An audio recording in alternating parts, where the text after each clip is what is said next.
Olá, tudo bem? Hoje o nosso bate-papo vai até Portugal. Nós vamos conversar com Fabrícia e ela vai te ajudar a resgatar a sua identidade. Como assim? Conversando com ela. Tudo bom, Fabrícia? Olá, tudo bem? Tudo ótimo por aqui. Então, me diz assim, o que que tu observa nas mulheres? De que maneira tu acha assim, vamos pegar esse foco, né, de mulheres, que tu acha que elas abandonam a sua identidade, por isso elas têm que ir atrás, têm que resgatar, correr atrás do prejuízo? Como que seria isso? Vai chegando uma época da vida da mulher que é como se ela pensasse que o tempo passou muito rápido e ela acha que não tem mais volta. Então ela se vê perdida, enterrou os seus sonhos e ela se vê perdida. E aí é onde começam muitas crises emocionais dentro dela. E ela não sabe como sair disso. E cada vez Uhum, vai complicando. Eu acredito que muita coisa do que a gente passa no nosso emocional, muita crise emocional, está relacionado à autoimagem que vem seguido da crise de identidade. uhum. Tá, então me fala um pouquinho dessa autoimagem, essa crise da identidade. Se quiser dar um exemplo de alguém, assim, que eu gosto muito de dar exemplo, que daí as pessoas se identificam. Exatamente. Primeiro, uma das perguntas que a gente pode fazer para identificar se a gente está perdido é: você se sente perdido? A própria primeira pergunta, ela já vai fazer você refletir se você se sente perdido, né? Se dentro dessas crises emocionais que você se sente perdido, você, em algum momento, você tenta sair disso e não consegue. Uhum. E é onde vai gerando principalmente a ansiedade. Um exemplo, né? Há muito tempo atrás, há 15 anos atrás, vou dar o meu exemplo, Tá. eu fui mãe cedo, né? E logo que eu tive o meu filho, logo eu tive a depressão pós-parto. E a crise de identidade foi tão forte em mim, né, que ela pegou bem na minha autoimagem. E nessa crise de autoimagem, que eu me perdi totalmente de quem eu era, eu só olhava para o externo. E eu comecei então a descontar na comida e na comida. Eu queria aquela velha Fabrícia, no caso que há 9 meses atrás tinha um corpo perfeito, na minha visão, e logo depois do parto eu já não tinha mais aquele corpo, porque eu engordei 42 quilos. O meu marido, de certa forma, ele também não lidou com aquilo, ele se assustou quando ele me viu 42 quilos mais a mais, e aquilo em mim eu só ficava remetida ao passado. Ai, se eu tivesse comido menos durante a gravidez. Ai, e aí eu comecei a sempre se remeter ao passado. E a culpa, ela foi em cima de mim muito pesada. E isso fez com que a minha crise de identidade piorasse. Durante 7 anos, eu fiquei com depressão após parto. Eu tentei suicídio 2 vezes. Uma delas, eu fiquei 4 dias em coma no hospital. E para sair daquilo, eu precisei entender de novo quem eu era. Mas não foi sozinha. Foi através de um processo terapêutico, que a gente chama também de processo catártico, né? Que é onde eu precisei trazer para fora tudo aquilo. Então, eu percebi que o iceberg ele era bem mais fundo, né? Tudo aquilo que eu estava passando naquele momento da minha depressão pós-parto, na verdade, né, as raízes eram mais profundas, se remetiam muito em questões da minha infância que eu tinha passado. Então, é como se tivesse explodido tudo naquele momento da minha gravidez e do pós-parto. E quanto mais tempo eu demorava para buscar ajuda, tentando me consertar sozinha, mais crises eu tinha. Então, foram 7 anos lutando sozinha. E aí eu percebi que eu tinha cometido um erro, eu deveria ter procurado ajuda antes. Mas ainda tinha muitos tabus, a gente tem ainda muitos tabus, ainda a gente encontra com terapia. E eu demorei 7 anos para quebrar esse tabu. Então, tu ficou 7 anos com depressão pós-parto? Sim, 7 anos. 7 anos que eu não tinha espelho em casa. Eu tinha uma crise enorme com o espelho. O último, aí, foi mais ou menos uns 2 anos que eu estava com essa depressão. Eu quebrei o espelho, eu olhava para mim, era terrível, sabe? Eu pegava na minha barriga, eu apertava, eu me odiava. Eu cheguei a pegar um caderno e escrever, eu escrevi 1000 vezes, eu me odeio. E foi muito forte aquilo, eu desejava morrer o tempo todo, eu rejeitei o meu filho, então, assim, foi uma crise, assim, muito forte, e foram raros os momentos que eu ficava sã, assim, e gostava de mim, assim, sabe? Eu recebi muito apoio do meu marido, dele falar, vamos procurar ajuda, vai ficar tudo bem. Ele percebeu que no começo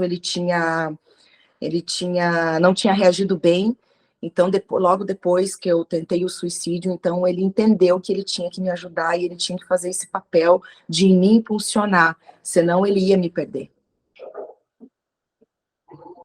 Então, quer dizer que tu tem um exemplo bom para passar para para a mulherada toda, o quanto é ruim se afastar, se abandonar de si mesma. Nesse turbilhão de emoções, de abandono de si que tu passou, que tu chegou a um limite numa tentativa de 2 suicídios, né, que é o limite que o ser humano chega, querer tirar a sua própria vida, já não tem mais a consciência, não consegue mais refletir sobre algumas questões. E aí eu te pergunto assim, desse processo todo, como que tu conseguiu começar a resgatar timidamente? Como é que foi o início dessa virada? Quando eu entrei na primeira sessão de terapia, eu chorava copiosamente. Eu estava colocando tudo aquilo para fora, sabe? E eu me lembro muito bem que a minha analista, ela não disse nada, ela só disse para mim assim, faça o que você quiser aqui dentro. Coloque para fora todos os seus leões. E eu chorava, e eu fazia assim, eu chorava. Em umas das sessões, eu sei, é um pouco pesado até falar, eu cheguei até a vomitar, e eu vomitava uma espuma branca, de tanta coisa que eu carregava em mim. É inexplicável. E nas primeiras sessões eu só chorava. Eu não conseguia falar, eu só chorava. Só que eu compreendi uma coisa. Eu estava começando a direcionar minhas lágrimas para o lugar certo. Não era mais trancado num quarto, que aquele choro é meio sem motivo, a gente tenta achar um motivo e tem hora que não sabe de onde veio. E ali eu comecei a entender que eu não precisava carregar os meus fardos sozinha. E eu comecei a compartilhar com ela tudo aquilo que estava dentro de mim. Que eu me achava feia, que eu não via mais sentido em viver. Aí, então, veio a culpa por eu ter rejeitado meu filho, por eu ter feito algumas coisas como mãe, que na época não era bom, não é até hoje. Eu era muito agressiva com meu filho. E aí, de fato, depois eu comecei a se sentir culpada por isso, né? Então, a culpa, ela vem de uma forma que a gente se sente muito vulnerável, né? E eu comecei a expor tudo isso. E eu senti aquele ambiente terapêutico muito acolhedor, onde ela, no final das sessões, ela me abraçava, e eu sentia aquele abraço como se fosse um abraço de mãe, assim, sabe? E isso começou a me curar. Logo depois eu consegui um trabalho, eu consegui trabalhar, eu consegui terminar um curso de música que eu fazia, né? E eu comecei a compor sobre a minha história. É mesmo? Exatamente, comecei a compor músicas sobre a minha história. E músicas que, inclusive, ficaram guardadas tanto tempo. Só esse ano eu consegui lançar. Eu tenho 6 músicas no Spotify.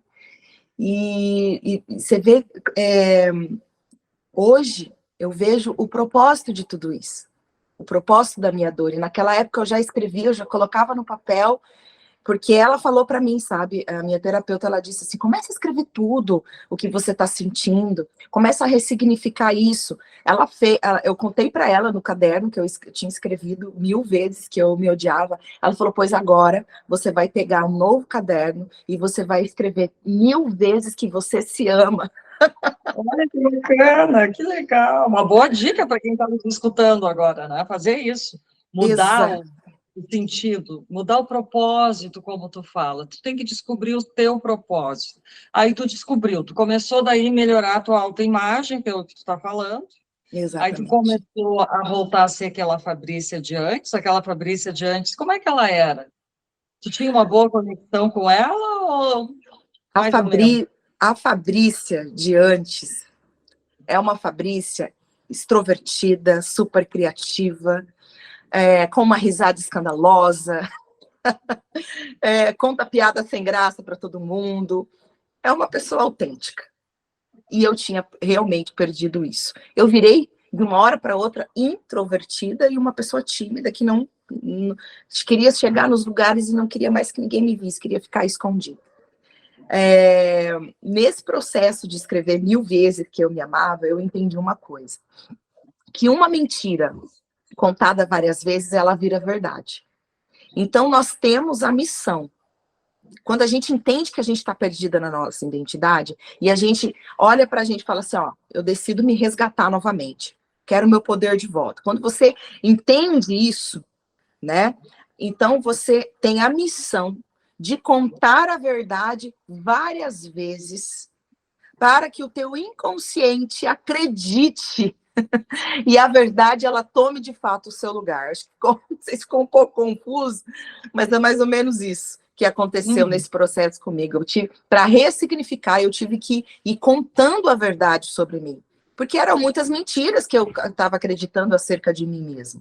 Né? É fácil acreditar na mentira, é mais cômodo, né? As crenças limitantes, você não tem capacidade, você se perdeu mesmo, né? Olha aí, ninguém te ama, né? Ninguém te suporta, e a sua risada é escandalosa. Olha aí como você tá feia, né? Quem te viu e eram os pensamentos desse tipo. Ah, não, eram pensamentos. Ninguém te disse isso que tu está falando. Não, não, eram pensamentos, eram pensamentos. Uhum. E os pensamentos gerou o sentimento, que gerou o comportamento. Aham. Pois é, olha só, né? Quanta coisa que implica numa perda de identidade de si mesma. Aí tu começou, então, a resgatar a tua autoimagem, tu descobriu o teu propósito, e o que vem depois? O que sucede? O que acontece? Olha, eu descobri uma coisa sobre o propósito. Propósito, a identidade não é o que nós fazemos. A identidade não é a nossa profissão. A identidade, eu penso que, assim, quando Deus nos colocou no mundo, ele nos colocou com um código. Então, ele trata o ser humano de forma individual. Então, dentro do meu propósito, eu descobri, eu não sou o que eu faço, né? Mas o meu propósito, ele está relacionado com as dores que eu passei. Porque daí é nessa área que eu vou conseguir ser mais usada, sabe? Então, depois que eu entendi tudo isso, eu ressignifiquei de uma tal forma que eu comecei a agradecer por tudo que eu tinha passado. Comecei a falar obrigada, obrigada, Deus, obrigada, universo, por tudo isso que eu passei. Porque, através disso, eu me tornei uma pessoa madura. Eu consegui avançar em níveis, sabe, de autoconhecimento, que se eu não tivesse passado, eu não, com certeza, eu ainda estava bloqueada em muitas coisas. Tu acha isso? Foi tão forte, assim, que tu precisava passar por isso? Eu acredito que cada cada aprovação que nós passamos, cada trauma que nós passamos, ele tem um sentido, né? Infelizmente, a gente não controla, por exemplo, as maldades humanas, as coisas que a gente pode, que a gente passa, mas depois que a gente passa, se a gente dá um sentido para tudo isso de uma forma positiva, a gente consegue ressignificar de tal forma que depois, nesse processo terapêutico, eu nem tinha começado, porque eu me formei recente, que eu comecei a estudar psicanálise e tudo, mas dentro de todos esses anos, começaram a aparecer, cruzar mulheres no meu caminho que estavam passando ou tinham passado pela depressão pós-parto. Pessoas que tinham tentado suicídio, e sabe, às vezes eu recebia ligação de pessoas, falando, oh, meu filho tentou se matar, você pode vir aqui em casa? Aí eu começava a pensar assim, mas por que a pessoa está me procurando? E aí eu comecei a entender, poxa, então, se eu passei por isso, eu tenho que tirar uma lição disso. Há um propósito na dor. Aí eu comecei a ver a beleza na dor, né? Então, para mim, o sentido de tudo isso, do propósito, é você ser usado naquilo que doeu em você. Que hoje você conta, não dói mais. Hoje, quando eu conto, não me dói mais. Hoje eu já conto como uma forma de superação. Mas na época eu contava, eu chorava, e ainda doía. Hoje não dói mais. Olha só que coisa boa, né? Então, quer dizer que hoje tu conseguiu ressignificar tudo aquilo que tu precisava. Ou faltam coisas ainda que tu precisa modificar em ti para voltar a assumir aquela Fabrícia de antes? Ou tu acha que está tudo sob controle? Como é que tu te enxerga hoje? Olha, eu também acredito que nas questões emocionais, sempre você vai ser testado. São os ciclos da vida, né? A roda gigante. Uma hora você está em cima, outra hora você está embaixo. Então, eu vejo como é importante a questão do autoconhecimento para você entender a sua essência, né? E na questão do autoconhecimento, você começa a ter domínio próprio, a praticar o domínio próprio. Então, conforme vem os ataques, conforme vem outras situações de dificuldade na vida, você não se perde mais. Você consegue se dominar, consegue respirar e consegue ter mais clareza durante aquela situação. Por exemplo, recentemente eu imigrei, né? Eu saí do Brasil, sou curitibana, e vir morar aqui em Portugal, aqui em Lisboa. Literalmente, quando você muda de país, você nasce de novo. Você tem que fazer um novo CPF, que aqui o nome é NIF, né? A moradia nova. Eu tinha roupas maravilhosas. Eu deixei tudo. Logo, um mês depois, eu fui viajar para Dubai com o meu marido e eu passei quase, tipo assim, eu tive que ter muito domínio próprio para não surtar, porque eu saí daqui de Portugal com as minhas roupinhas tudo ralé para chegar lá em Dubai, naquele país maravilhoso, glamuroso, quase sem roupa. Ai, eu falei, meu Deus do céu. Então você passa por muitas coisas que você tem que fazer novas amizades, você fica longe da sua família, longe dos seus amigos. Aqui, tipo assim, não é igual ao Brasil, né? Em muitas questões, vamos supor, para montar um negócio. Se eu tenho dificuldade no Brasil, eu tive um restaurante antes de vir para cá.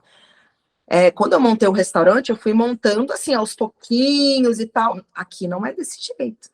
Eu tô passando dificuldade lá em Portugal, eu faço um pão para vender e eu sobrevivo. Não, aqui não é assim. Então, tudo isso vem à tona e te deixa com os nervos à flor da pele. Então, logo quando eu vim para cá, eu comecei, eu já fazia terapia, mas eu intensifiquei mais um pouco, sabe? Para me desabafar e contar aquilo tudo que eu estava sentindo, para poder reagir melhor. Porque se eu tentasse sozinha novamente, provavelmente pode ser que eu ia surtar de novo. Mas aí está tudo sob controle. Então, qual era o teu objetivo morar em Portugal com a família? É ficar um tempo? É voltar para o Brasil? O que vocês pretendem? Está gostando dessa experiência? Olha, eu estava indecisa entre Portugal e João Pessoa antes de mudar, sabe? Porque esse restaurante a gente tinha em Campinas, que é a cidade do meu marido, né? E um dos motivos que pesou foi a segurança aqui em Portugal. Portugal não é um país para você ficar rico. Na verdade, a Europa em geral não é um país para se ganhar muito dinheiro. Os países aqui, a inflação também está alta como no Brasil, os aluguéis também estão altos como no Brasil, só que aqui o poder de compra do dinheiro é maior. Então, você vive com mais qualidade de vida. Então, era isso que eu buscava, qualidade de vida. Né? Teve uma época na minha vida que eu fiquei muito atrás de dinheiro, eu quero conquistar, eu quero avançar. Chegou aqui, não que a gente se acomodou, mas a gente teve um tempo de descanso, sabe? De reestruturação, meu filho se adaptou, ele sai sozinho, vai para o shopping, às vezes é 9 horas da noite, mãe, tô chegando, sabe? Eu não fico com aquela preocupação. Em Campinas ele não podia virar a esquina, que eu já ficava com aquilo, meu Deus, né? Pode morrer, pode. Eu ficava com isso, sabe? Não sei se eu estava um pouco, às vezes, bitolada, mas eu não tinha sensação de segurança. Eu fui várias vezes assaltada no Brasil, então, no restaurante eu fui assaltada, então aquilo assim mexia comigo e aquele medo, aquele medo. Então, um dos motivos maiores disso para ter mudado para cá foi a segurança. E aqui é um país pequeno, então você conhece o país rápido, sabe? Eu ainda não fui explorar mais da Europa, mas eu gosto tanto de Lisboa. Lisboa é apaixonante, sabe? Os vinhos são baratos. Então, assim, aqui a gente tem qualidade de vida, sabe? É outra realidade. Eu estive aí o ano passado, também me encantei com o local, com Portugal, com algumas cidades que eu estive, muito legal. Mas assim, ó, o que mais tu acha que é importante deixar de recado para quem está passando por essa mesma situação, está distante de si mesma? Porque eu acho assim, ó, quanto mais distante tu fica, mais tempo tu vai levar para Uhum. voltar, para se encontrar. E muitas vezes tem muitas pedras nesse caminho que vão te impedir a esse recomeço de voltar a si mesma. É um processo lindo, é um processo bonito, mas é algo que tem que ter paciência, não é, Fabrício? Uhum. Exatamente. Muitas pessoas que chegam no ambiente terapêutico, ela quer resolver tudo aquilo que está dentro dela, toda aquela água parada, né, aquela água suja, em uma sessão. E não dá para resolver. Não.